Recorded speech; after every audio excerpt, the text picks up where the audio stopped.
صدق الله سلام الله على ياسين حبيبي Takbir. Takbir. Sallu ala Nabi Mustafa Muhammad. Sallu ala Nabi Mustafa Muhammad. Sallu ala Nabi Mustafa Muhammad.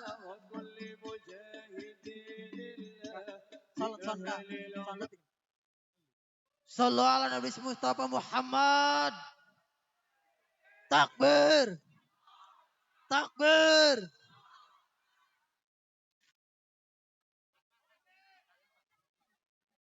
Dimohon kepada para jamaah harus tenang.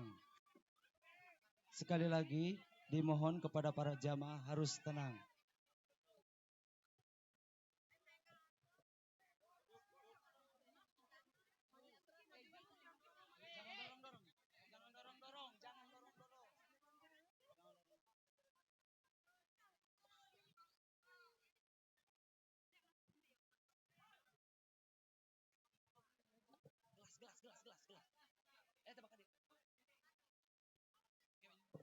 Dimohon tenang buat para jamaah, dimohon tenang. Punten, Pak. Punten, Pak.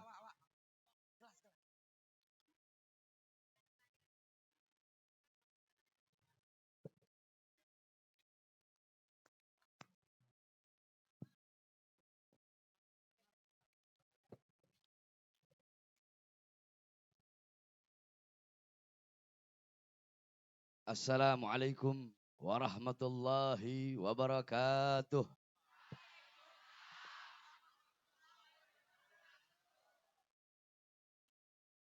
Alhamdulillah. Alhamdulillahil qawiyyi sultanuh. Al-wadihil burhanuh. Al-mabsud fil wujud karamuhu wa ihsanuh. Allahumma salli wa sallim wa barik wa karrim wa azim ala nuril anwar wa sirril asrar wa tiryakil aghyar wa miftahi babil yasar Sayyidina wa maulana Muhammadinil Mukhtar wa alihil athhar wa ashabihil akhyar adada ni'amillahi wa ifdalih amma ba'd.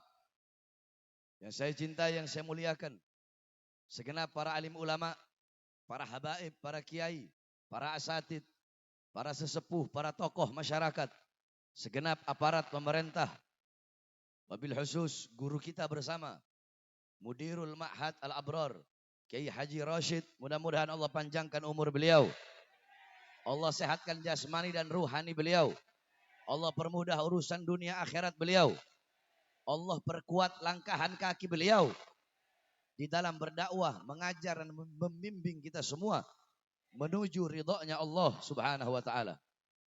Yang saya cintai, yang saya muliakan, segenap hadirin hadirat, bapak-bapak, ibu-ibu, para pemuda-pemudi umat Nabi Muhammad, khususnya para santri-santri salafi yang selalu dimuliakan oleh Allah Subhanahu wa taala. Saudara-saudara, sebelumnya saya mohon maaf karena terlambat. Saya kemarin malam ceramah di Jampang Surade, Sukabumi, ada 4 tempat. Terus tadi jam 9 malam itu saya ceramah di Pelabuhan Ratu. Saya ceramah di Pelabuhan Ratu sampai jam 10 baru perjalanan ke sini. Ngebut kita tadi, sampai di Baros itu saya jam 1, sampai di Baros, ceramah sebentar, baru langsung ke sini. Jadi ya kita bagi-bagi waktu. Dan mohon maaf juga sebelumnya, saya tidak bisa lama, saya dalam keadaan sakit, doakan agar Allah angkat penyakit saya. Walaupun sedikit, insya Allah bermanfaat. Hadirin sekalian yang dimuliakan oleh Allah Subhanahu wa taala. Kita duduk pada malam hari yang mulia ini untuk memuliakan, untuk mengagungkan kelahiran Nabi Muhammad. Saudara-saudara, kita duduk di sini bergembira dengan lahirnya Nabi, berbahagia dengan lahirnya Nabi, bersuka cita dengan lahirnya Nabi Muhammad.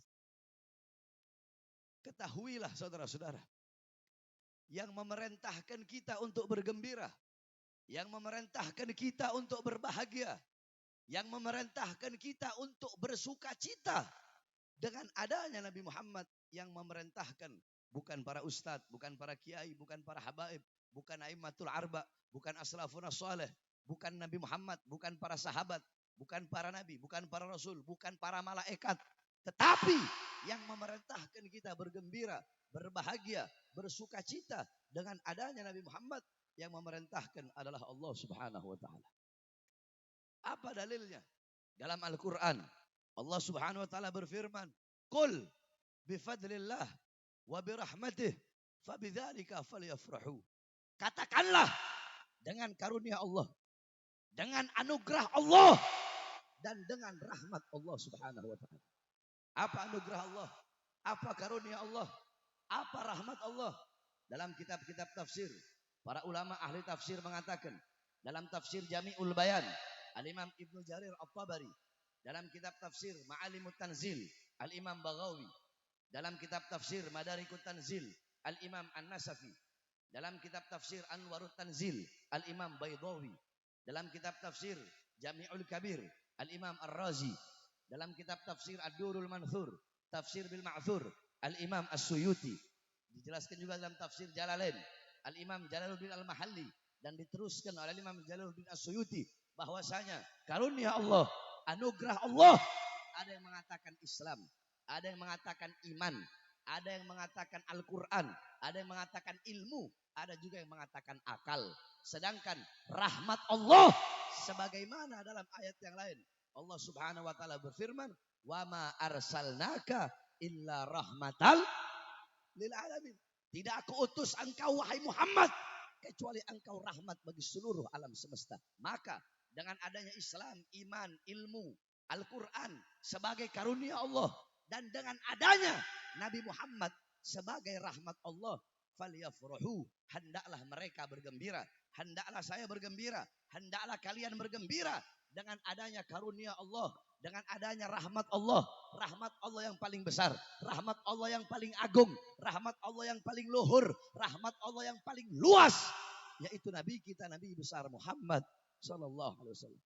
Saudara-saudara, jangankan kita umat Nabi Muhammad yang beriman kepada Nabi Muhammad, jangankan kita, dalam riwayat diceritakan bahwasanya Sayyidina Abbas bin Abdul Muthalib, pamannya Nabi Muhammad, suatu waktu pamannya Nabi Sayyidina Abbas bermimpi berjumpa Abu Lahab. Dalam mimpinya Sayyidina Abbas melihat Abu Lahab sedang disiksa dan diazab dalam neraka. Akan tetapi saudara-saudara, setiap hari Senin Allah ringankan azabnya, Allah ringankan siksanya. Dari selah-selah jarinya Abu Lahab keluar air sehingga dia bisa minum dari air tersebut. Nah, kemudian Sayyidina Abbas bertanya, "Wahai Abu Lahab, kenapa Allah ringankan azabmu? Kenapa Allah ringankan siksamu setiap hari Senin?" Apa kata Abu Lahab? "Allah ringankan azabku, Allah ringankan siksaku setiap hari Senin karena Muhammad dilahirkan pada hari Senin. Aku punya budak yang bernama Suwaibah. Budakku Suwaibah datang membawa kabar kelahiran Muhammad. Suwaibah berkata, 'Wahai Abu Lahab, telah lahir keponakanmu, seorang pria yang sangat tampan, seorang pria yang sangat menawan, bayi yang sangat tampan, bayi yang sangat menawan.' Kemudian aku bergembira, aku senang, aku berbahagia dengan kelahiran Muhammad, sehingga aku memerdekakan Suwaibah karena Suwaibah datang membawa kabar kelahiran Nabi Muhammad SAW." Nah, saudara-saudara, itu Abu Lahab yang mati dalam keadaan kafir, tapi Allah ringankan azabnya, Allah ringankan siksanya karena bergembira sesaat dengan lahirnya Nabi Muhammad. Maka bagaimana dengan kita, umat Nabi Muhammad, kalau kita bergembira seumur hidupnya kita dengan lahirnya, dengan maulidnya baginda Nabi besar Muhammad sallallahu alaihi wasallam. Saudara-saudara, jikalau peringatan maulid adalah memuliakan kelahiran Nabi, mengagungkan kelahiran Nabi, ketahuilah sebelum kalian duduk di sini memuliakan Nabi, mengagungkan kelahiran Nabi, telah ada satu zat yang lebih dahulu memuliakan kelahiran Nabi Muhammad, yang lebih dahulu mengagungkan kelahiran Nabi Muhammad. Siapa? Allah Subhanahu wa taala. Saudara-saudara, Allah punya cara sendiri untuk memuliakan kelahiran Nabi. Allah punya cara sendiri untuk mengagungkan kelahiran Nabi Muhammad. Kalau kita umat Nabi Muhammad, cara kita mengagungkan, cara kita memuliakan kelahiran Nabi, duduk di sini, berkumpul dengan para ulama, para ustadz, para kiai, para habaib, dibacakan rawi, dibacakan maulid, dibacakan sejarah Nabi Muhammad, kita bersolawat kepada Nabi Muhammad, dibacakan ayat-ayat Al-Quran, kemudian mendengar nasihat dari para ulama. Ini cara kita memuliakan dan mengagungkan maulid Nabi. Cara kita memuliakan dan mengagungkan kelahiran Nabi. Tetapi Allah punya cara sendiri untuk memuliakan dan mengagungkan kelahiran kekasihnya. Yaitu baginda Nabi besar Muhammad. Bagaimana cara Allah? Saudara-saudara, sebagaimana yang telah kita ketahui. Wulida sallallahu alaihi wasallam yaumul isnin. 12 min syahr Rabiul Awal. Amul fil. Wa summiya amu wiladati amul fil. Lianna malikal habasyah ja'a ilal Makkah lihadmil Ka'bah. Nabi Muhammad SAW beliau lahir pada hari Senin 12 Rabiul Awal tahun gajah. Dinamakan tahun kelahiran beliau tahun gajah. Kenapa? Lianna malikal habasyah, karena raja Habasyah ja'a ilal Makkah, datang ke Makkah lihadmil Ka'bah, untuk menghancurkan Ka'bah. Wa kana fihi filun adim, dan bersama rombongan pasukan Abraha dan bersama rombongan raja Habasyah itu terdapat gajah-gajah yang besar untuk menghancurkan Ka'bah. Akan tetapi Allah Subhanahu wa taala mengirim burung ababil yang membawa batu dari neraka Sijil. Satu ekor burung bawa 3 buah batu. Satu batu ditaruh di mulutnya, satu batu di kaki kanannya, satu batu di kaki kirinya. Ketika burung ababil melempar itu batu ke pasukan gajah, jatuh di atas kepala, tembus sampai di kaki, saudara-saudara. Allah hancur leburkan. Allah hancurkan pasukan gajah. Kenapa? Allah hancurkan di hari kelahiran Nabi Muhammad SAW. Kenapa Allah enggak hancurkan sebelum mereka berangkat? Kenapa Allah hancurkan ketika lahirnya Nabi Muhammad? Takriman wa tashrifan wa ta'ziman, untuk memuliakan, untuk mengagungkan kelahiran baginda Nabi besar Muhammad sallallahu alaihi wasallam.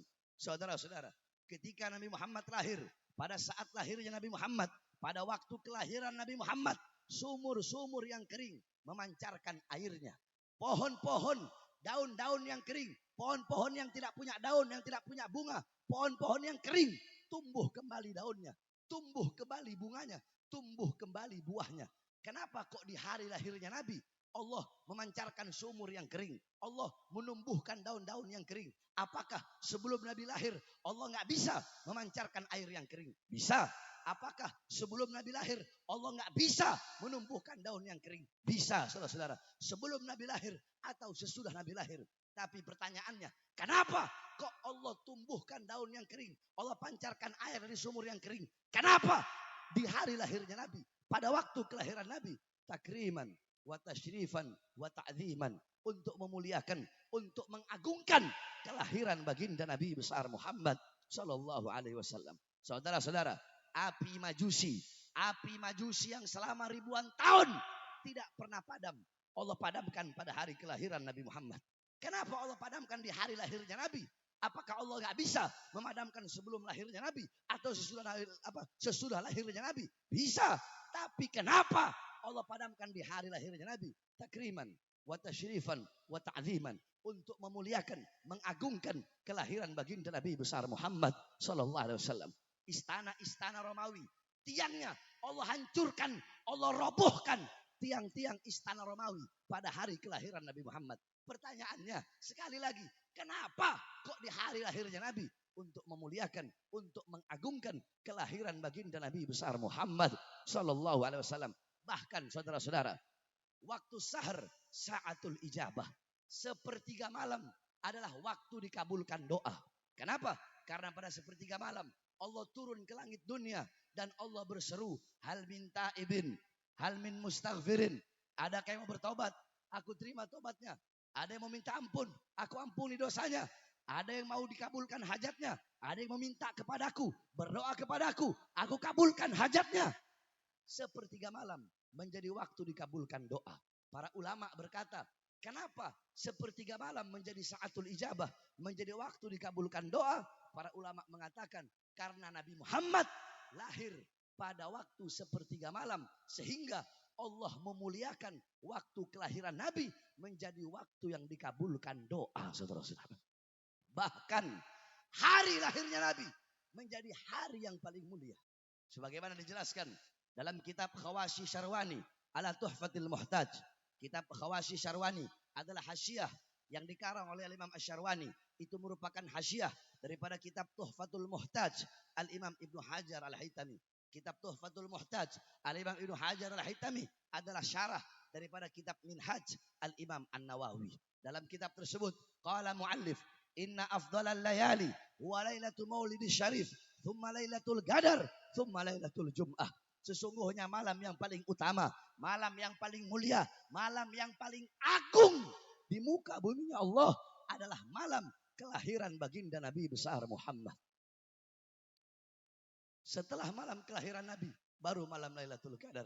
Setelah malam Lailatul Qadar, baru malam Jumat, saudara-saudara. Hari kelahiran Nabi, malam kelahiran Nabi menjadi malam yang paling mulia. Waktu lahirnya Nabi menjadi waktu dikabulkan doa. Segala sesuatu yang berkaitan dengan Nabi Muhammad, sesuatu itu menjadi mulia. Segala sesuatu yang berhubungan dengan Nabi Muhammad, sesuatu itu menjadi mulia. Kita duduk pada pagi hari ini memuliakan Nabi, bukan Nabi Muhammad yang bertambah mulia. Kita mengagungkan Nabi, bukan Nabi Muhammad yang bertambah agung. Kita memuji Nabi Muhammad, bukan Nabi Muhammad yang bertambah terpuji. Kita duduk di sini memuliakan Nabi, kita yang menjadi mulia. Kita mengagungkan Nabi, kita yang menjadi agung. Kita memuji Nabi, kita yang menjadi terpuji. Kenapa? Karena kita bercampur dengan Nabi Muhammad SAW. Saudara-saudara, alam tara jildal hagira mugabbalan bisagafi lama ansara jildal mushafi. Tidak pernahkah kalian melihat kulit-kulit yang tidak berharga, kulit-kulit yang gak ada harganya, kulit-kulit yang gak ada nilainya? Kulit tersebut dicium di mulut-mulut ketika kulit itu menjadi sampul daripada ayat suci Al-Quran. Kulit gak ada harganya, kulit gak ada nilainya. Tapi ketika itu kulit menjadi sampul ayat suci Al-Quran, menyentuhnya harus punya wudhu, harus pakai akhlak, harus pakai adab, ditaruh di tempat yang tinggi. Kenapa? Kulit itu menjadi mulia. Kulit itu menjadi mulia karena bercampur dengan yang mulia, yaitu Al-Quran. Kita kulitnya, Nabi Muhammad adalah Al-Qurannya. Kalau engkau ingin mulia, maka selalu jalin hubungan batin dengan baginda Nabi besar Muhammad SAW.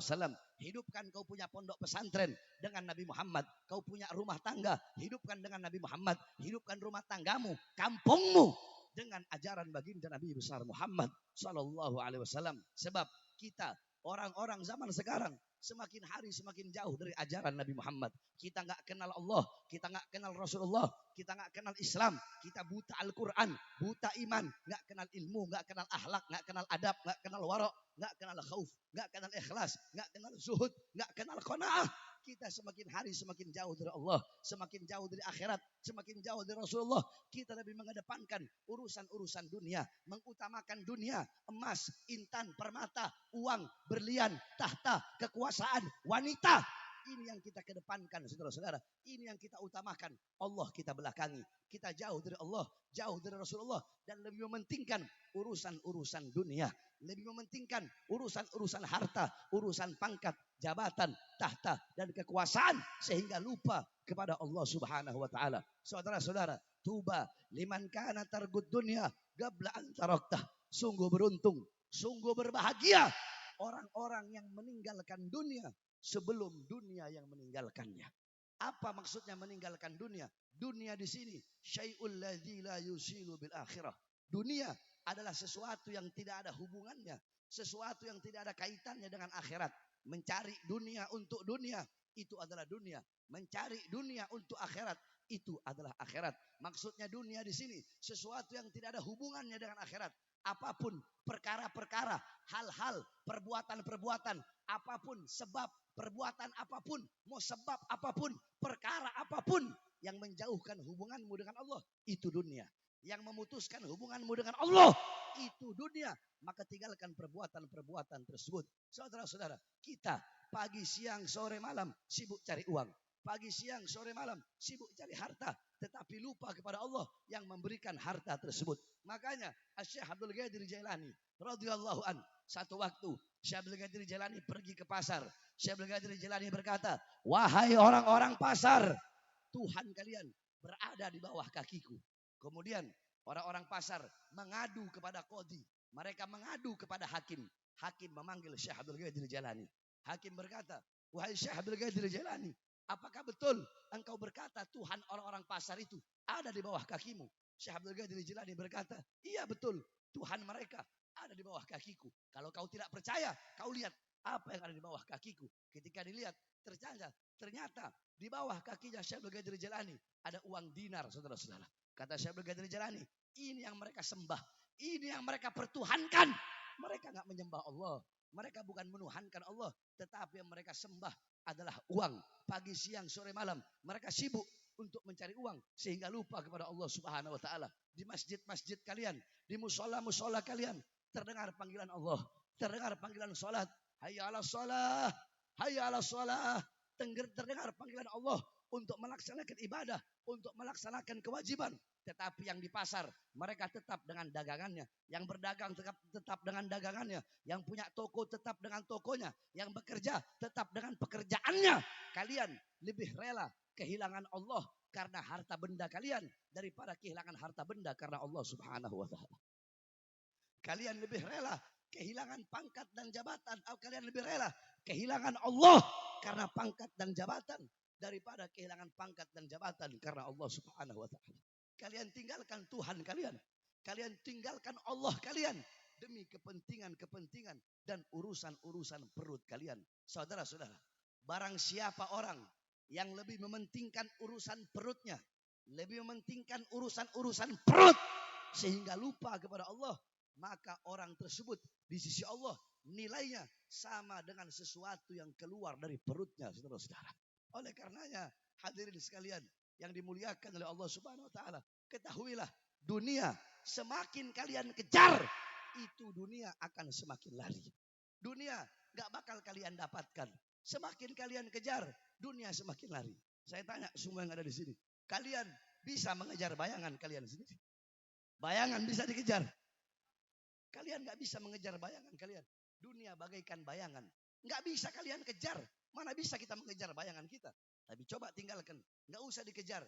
Bayangan yang mengikuti kita berjalan kemana-mana. Seperti itulah dunia. Semakin kau kejar, dunia tidak akan kau dapatkan. Karena Allah telah bersumpah, Allah telah berjanji, Allah telah berkata. Apa kata Allah? Ya dunia, ukhdumi man khadamani. Wahai dunia, layanilah orang-orang yang melayaniku. Wahai dunia, berbaktilah kepada orang-orang yang berbakti kepadaku. Wahai dunia, kejarlah orang-orang yang mengejarku. Sebaliknya, kalau ada orang yang melayanimu, ada orang yang berbakti kepadamu, ada orang yang mengejarmu, sehingga lupa kepada aku, sehingga lalai dari kewajiban-kewajibannya kepadaku, maka bikin hidup mereka susah, bikin hidup mereka kacau, bikin hidup mereka menderita. Saudara-saudara, budak-budak dunia, pelayan-pelayan dunia, walaupun mereka kaya raya, rumah mereka mewah, suami ganteng, istri cantik, anak-anak pintar dalam urusan dunia. Tapi kalau mereka melayani dunia, mereka diperbudak oleh dunia, diperbudak oleh syahwat, diperbudak oleh hawa nafsu. Hidup mereka susah, saudara-saudara. Hidup mereka kacau, hidup mereka hancur, hidup mereka menderita. Tinggalkan dunia, tinggalkan perkara-perkara yang memutuskan hubunganmu dengan Allah. Sebelum apa? Sebelum dunia yang meninggalkanmu. Apa maksudnya dunia meninggalkanmu? Sebelum kita semua mati, saudara-saudara. Kullu nafsin dha'iqatul maut. Kullu man 'alaiha fan. Kullu nafsin dha'iqatul maut. Segala sesuatu yang bernyawa, berjiwa pasti akan mati. Kullu man 'alaiha fan. Segala sesuatu yang ada di atas bumi pasti hancur, pasti binasa. Kullu syai'in khaliqun illa wajhah. Segala sesuatu zat apapun, wujud apapun, bentuk apapun akan musnah kecuali Allah Subhanahu wa taala. Yang tua mati, yang muda mati, yang kaya mati, yang miskin mati, yang sehat mati, yang sakit mati. Saudara-saudara, syarat mati tidak harus tua, syarat mati tidak harus sakit. Coba lihat di tengah-tengah kalian, berapa banyak orang yang masih muda tapi mereka mati. Berapa banyak orang yang gak sakit, sehat, tiba-tiba mereka mati. Tidak cukupkah itu menjadi pelajaran bahwasanya kematian datang tanpa pemberitahuan? Maka beribadahlah engkau seakan-akan engkau akan mati besok.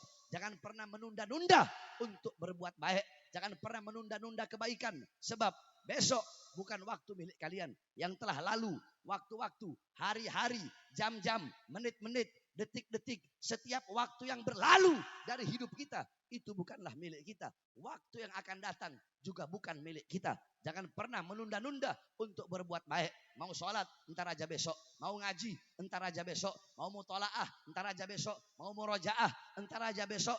Mau taubat, entar aja besok. Mau berbuat taat, entar aja besok. Sekarang mabok aja dulu, santai-santai aja dulu, narkoba aja dulu, judi aja dulu, buka aurat aja dulu. Besok baru pakai jilbab, besok baru pakai hijab. Sekarang buka aurat aja dulu, sekarang santai-santai aja dulu, besok baru taklim, besok baru belajar. Sekarang mabok-mabok aja dulu, besok baru taubat. Sekarang berbuat dosa dulu, berbuat maksiat dulu, besok baru taubat.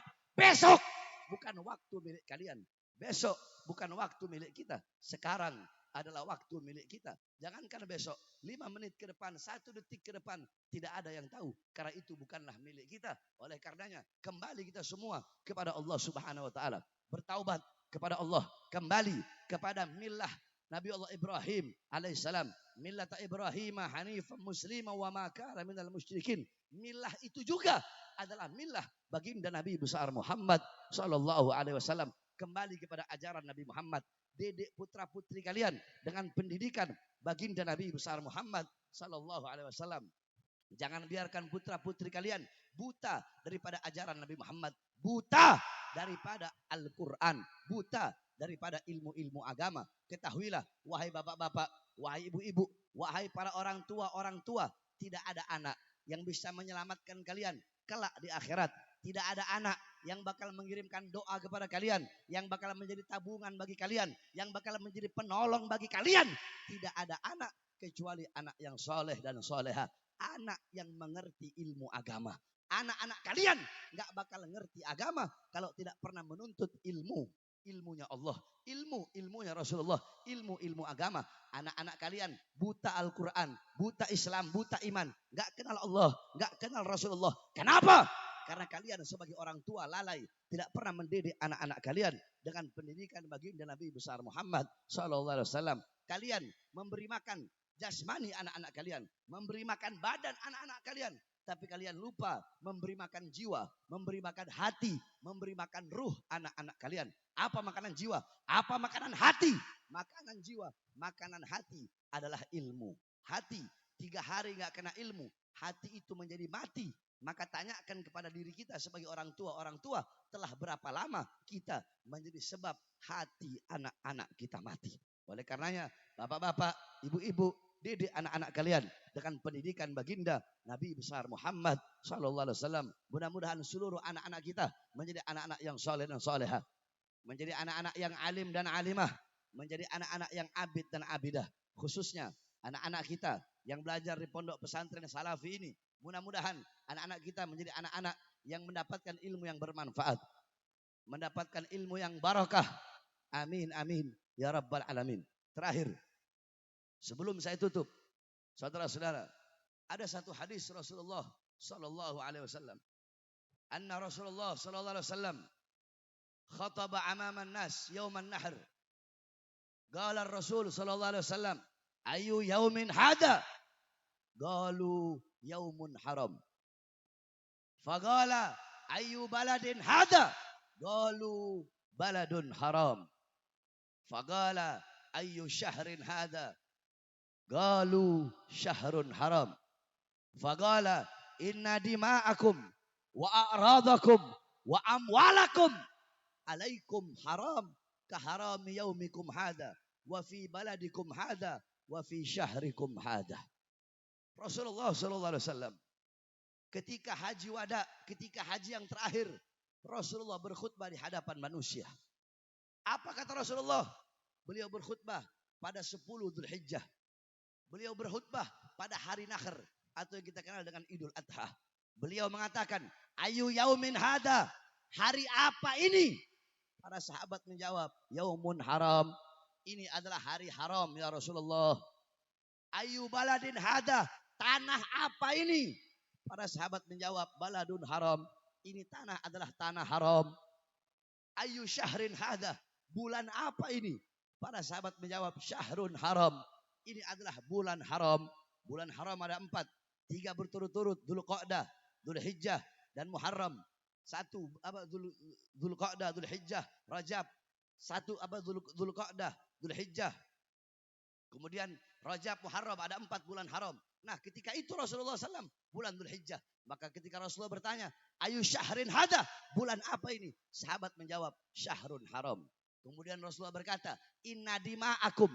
Sesungguhnya darah-darah kalian, wa amwalakum, dan harta benda kalian, wa a'radakum, dan kehormatan kalian haram atas sesama kalian, sebagaimana haramnya hari ini, sebagaimana haramnya tanah ini, dan sebagaimana haramnya bulan ini. Nah, saudara-saudara, ini hadis adalah larangan dalam Islam, haramnya dalam Islam mengambil hak orang lain, merampas hak orang lain, hukumnya haram. Bahkan dalam hadis yang lain Rasulullah bersabda, man akhadha shibran minal ardi, man akhadha minal ardi shibran bighairi haqqihi khusifa yaumal qiyamah ila sab'il ardin. Kata Rasulullah, barang siapa yang mengambil sejengkal tanah yang bukan miliknya, yang bukan haknya, dia ambil sejengkal tanah itu, kelak di akhirat akan Allah tenggelamkan itu orang sampai ke bumi ketujuh, saudara-saudara. Dalam hadis yang lain Rasulullah bersabda, manik tato'a shibran minal ardi zulma. Siapa orang yang mengambil sejengkal tanah dengan cara yang zalim, dengan cara yang curang, dengan cara yang tidak adil, tawwaqahullah iyyahu yaumal qiyamah min sab'il ardin, akan Allah kalungkan nanti pada hari kiamat, Allah kalungkan di lehernya 7 lapis bumi, Allah kalungkan di lehernya, saudara-saudara. Itu mengambil sejengkal daripada tanah orang lain, mengambil sejengkal tanah yang bukan miliknya. Nah, beberapa minggu yang lalu, saudara-saudara kita, masyarakat Melayu Rempang, masyarakat yang berada di Kepulauan Rempang, Kepri, Batam, tanah mereka, rumah mereka ingin diambil, saudara-saudara. Rumah mereka ingin diambil. Mereka ingin dipindahkan dari kampung halaman mereka. Hadirin sekalian yang dimuliakan oleh Allah Subhanahu wa taala. Tadi telah saya sampaikan larangan, telah saya sampaikan haramnya mengambil hak yang bukan miliknya. Masyarakat kita di Kepulauan Rempang, mereka ingin menjaga hak mereka. Mereka ingin menjaga hak mereka sehingga mereka demo. Kemudian banyak daripada mereka yang ditangkap. Kenapa? Karena mereka mempertahankan haknya. Karena mereka mempertahankan rumahnya, mempertahankan tanah nenek moyang mereka yang telah ditinggali selama ratusan tahun, yang ingin dirampas dengan mengatasnamakan negara. Mengatasnamakan negara, tetapi mengambil hak rakyat. Mengatasnamakan negara, tetapi ingin mengambil harta rakyat, menyusahkan rakyat, menzalimi rakyat dengan mengatasnamakan negara. Ini bukan negara, saudara-saudara. Sebab negara tidak akan pernah bisa dipisahkan dengan rakyatnya. Betul? Saya tanya, coba masyarakat yang ada di sini. Tanah masyarakat yang ada di Rempang ingin dirampas, ingin diambil. Ini perbuatan adil apa tidak? Jawab yang keras, adil apa tidak? Adil apa tidak? Jahat apa bukan? Jahat apa bukan? Zolim apa tidak? Zolim apa tidak? Biadab apa tidak? Saya tanya, ketidakadilan lawan apa biarkan? Lawan apa biarkan? Kezoliman lawan apa biarkan? Lawan apa biarkan? Saudara-saudara, ini perbuatan jahat, betul?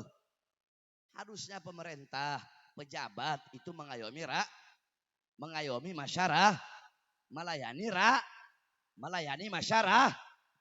Jangan malah menzolimi rakyat, betul? Jangan malah berbuat tidak adil kepada rakyat dengan mengatasnamakan negara.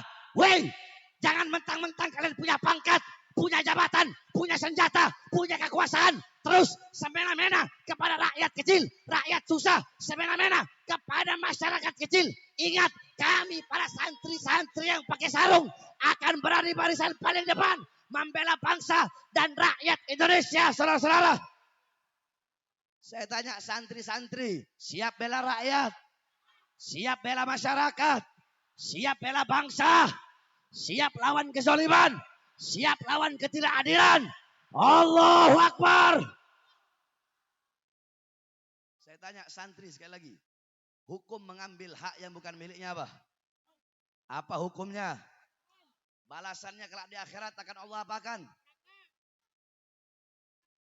Akan Allah kalungkan, Allah kalungkan di lehernya 7 lapis, Bu. Allah tenggelamkan itu orang yang suka mengambil hak orang lain sampai bumi ketujuh. Jangan mengatasnamakan negara tapi bikin susah rakyat, betul? Jangan mengatasnamakan negara tetapi mengambil hak rakyat, betul? Ini negara bukan milik kakek moyang kalian. Negara bukan milik presiden. Negara bukan milik Kapolri. Negara bukan milik Panglima TNI. Negara bukan milik pejabat manapun. Negara bukan milik partai politik manapun. Negara bukan milik PDI. Negara bukan milik Demokrat. Negara bukan milik Gerindra. Negara bukan milik Nasdem. Negara bukan miliknya PKB. Negara bukan miliknya PKS. Negara bukan miliknya P3. Negara bukan milik partai manapun. Negara bukan milik pejabat manapun. Bukan milik presiden. Bukan milik pemerintah. Tetapi negara adalah milik kita. Bangsa dan masyarakat Indonesia. Saudara-saudara. Allahu Akbar. Makanya jangan semena-mena sama rakyat. Kalian pejabat aparat pemerintah. Dari RT, RW, lurah, camat, bupati, wali kota, gubernur, presiden. Butuh sama rakyat kalau ada maunya doang, saudara-saudara. Betul. Kalian lihat besok nih sebentar lagi. Tahun 2024, tahun pemilu. Itu pejabat-pejabat yang gak pernah masuk kampung. Mak Banteng langsung pakai jilbab, saudara-saudara. Yang kemarin biasanya buka aurat, mendadak pakai Pejabat-pejabat yang gak pernah pakai peci, tiba-tiba pakai mendadak santri. Keluar masuk pondok pesantren. Keluar masuk masjid. Betul? Pencitraan. Butuh kalian sama rakyat. Kalau ada maunya kalian butuh. Kalian datang memberikan janji-janji palsu kepada rakyat. Saya berjanji memakmurkan rakyat. Saya berjanji mensejahterakan rakyat. Tetapi setelah jadi yang makmur bukan rakyat. Yang sejahtera bukan rakyat. Yang makmur perusahaan-perusahaan asing. Investor-investor asing. Kita pribumi Indonesia menjadi budak di negara kita sendiri, saudara-saudara. Butuh sama rakyat kalau ada maunya Nanti gelar udah jadi lupa sama rakyat. Diambil haknya rakyat. Dikorupsi harta rakyat. Saya tanya, seragam mereka dari siapa? Dari siapa? Mobil dinas mereka dari siapa?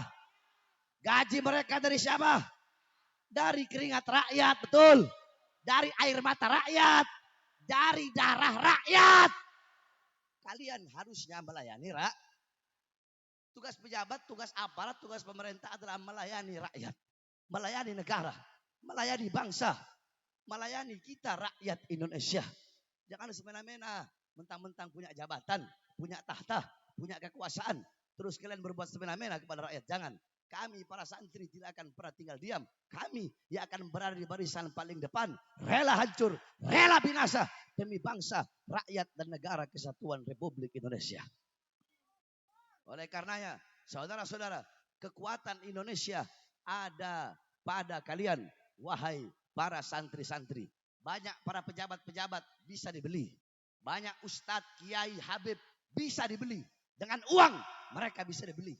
Dengan uang mereka memutarbalikkan dalil. Tetapi mereka lupa di tanah Indonesia. Apalagi tanah Banten. Masih ada santri-santri pondok-pondok pesantren salaf. Yang tidak akan pernah bisa dibeli.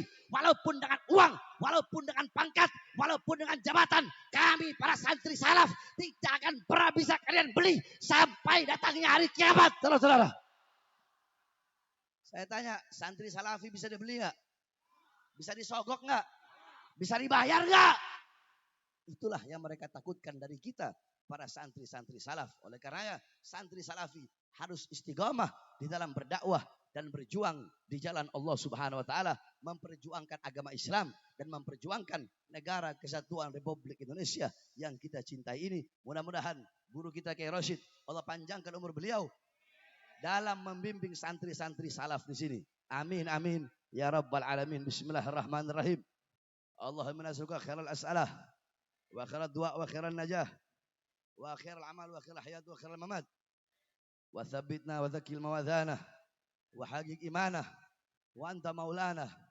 fanusur al-qawmil kafirin wa dhalimin al fajirin wal fasikin wal kadhibin wa surda min sultanil jairin wal umara'id dhalimin fa innaka khairan nasirin wa sallallahu alaihi wasallam Muhammadin wa ala alihi wa sahbihi wa barik wa sallim walhamdulillahi rabbil alamin wal afu minkum wassalamu alaikum warahmatullahi wabarakatuh.